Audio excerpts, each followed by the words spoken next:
Hello friends, I hope आप सभी अच्छे होंगे। Welcome to my channel. आज का हमारा टॉपिक है डायरेक्शन कोसाइन। ये 12th क्लास के मैथ्स में आपको मिलेगा। इसे समझेंगे कि डायरेक्शन कोसाइन का मतलब क्या है, डायरेक्शन कोसाइन कैसे निकालते हैं हम, और डायरेक्शन कोसाइन का हमें फ़ायदा क्या है। सपोज ये कार्टेशियन सिस्टम के अंदर मेरे पास एक पॉइंट है 1 2 5, मतलब x कोऑर्डिनेट 1 है, y कोऑर्डिनेट 2 और z कोऑर्डिनेट 5 है। तो अगर मैं इसका पोजीशन वेक्टर बनाना चाहूँ तो ये बनेगा 1i plus 2j plus 5k। मतलब पॉइंट से वेक्टर बनाने का सिंपल तरीका है, i j k लगा दो। i एक्स एक्सिस की डायरेक्शन को रिप्रेजेंट करता है, यूनिट वेक्टर है। j रिप्रेजेंट करेगा y एक्सिस को और k रिप्रेजेंट करेगा z एक्सिस को। ठीक है। अब डायरेक्शन कोसाइन का मतलब हुआ कि किसी वेक्टर ने एक्स एक्सिस के साथ में जो एंगल बनाया उसका कोस, मान लिया ए वेक्टर ने एक्स एक्सिस के साथ में अल्फा एंगल, वाई एक्सिस के साथ में बीटा एंगल और जेड एक्सिस के साथ में गामा एंगल बनाया, ये गामा एंगल बनाया। तो जो उसके डायरेक्शन कोसाइन होंगे वो होंगे कोस अल्फा एक्स एक्सिस के साथ में एंगल, उसके कोस यूज हमने कर लिया, कोस बीटा और कोस गामा। ठीक है, ये इसके डायरेक्शन कोसाइन होंगे। हम सिंपली ने एल, एम और एन से रिप्रेजेंट करते हैं।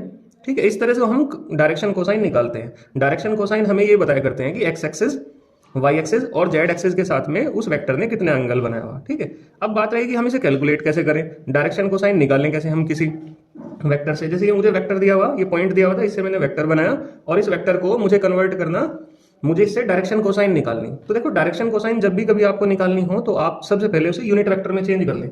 क्या काम है, चेंज कर लो यूनिट वेक्टर में, चेंज इनटू यूनिट वेक्टर।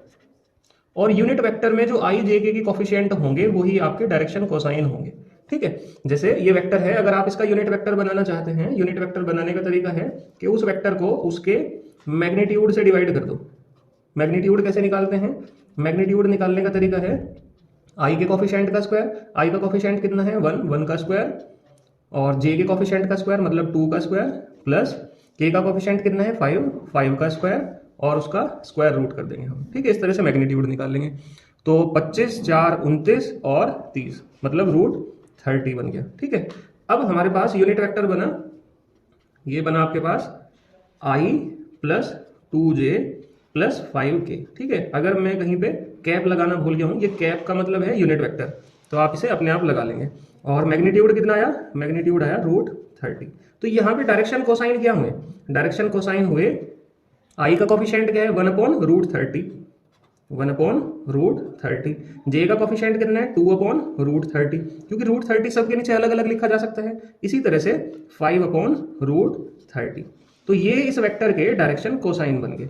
और आप इन्हें किसके इक्वल लिख सकते हैं, लिख सकते हैं कोस अल्फा किसके इक्वल हुआ 1/√30, कोस बीटा किसके इक्वल हुआ, कोस बीटा हुआ 2/√30, और कोस गामा किसके इक्वल हुआ, ये हुआ 5/√30। यहां से आप एक्स एक्सिस, वाई एक्सिस और जेड एक्सिस के साथ में एंगल भी निकाल सकते हैं। क्यों, क्योंकि अल्फा किसके इक्वल होगा कोस इनवर्स 1/√30।